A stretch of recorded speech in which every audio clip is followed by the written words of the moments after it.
The question actually comes from a group that focuses on combat vets. Good. And I'm thinking especially of the Iraq and Afghanistan vets, we say two things that are true, but there's a little tension.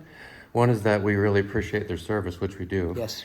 The other is that in terms of policy and execution, both conflicts were disasters. Oh, yeah. And so how do we iron that out? We say we really appreciate what you did while also acknowledging that these two conflicts were disasters. It's a great question.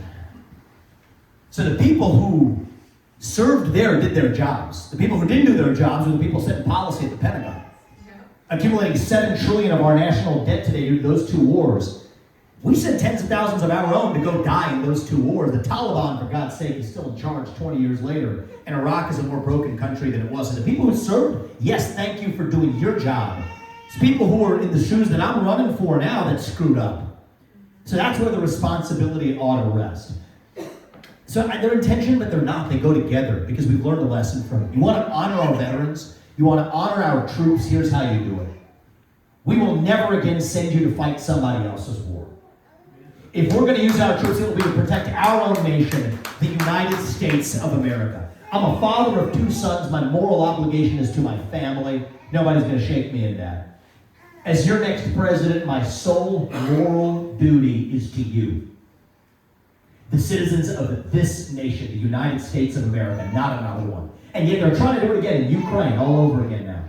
$200 billion of our own money going to some Ukrainian kleptocrat buying a bigger house. That's what they're using it for right now. That ends on my watch. And then there's some things we can also just do for the veterans who have served. Basic things that we're not doing today. Decompression buffers when you come back from combat roles. Don't just throw them back in civilian life. Do that for about 6 weeks or more paid. That brings down PTSD by 80%. How about some privacy restrictions to be able to report your PTSD so they don't tag you with a red flag law? Medical choice for veterans through the VA. Schedule I drugs included.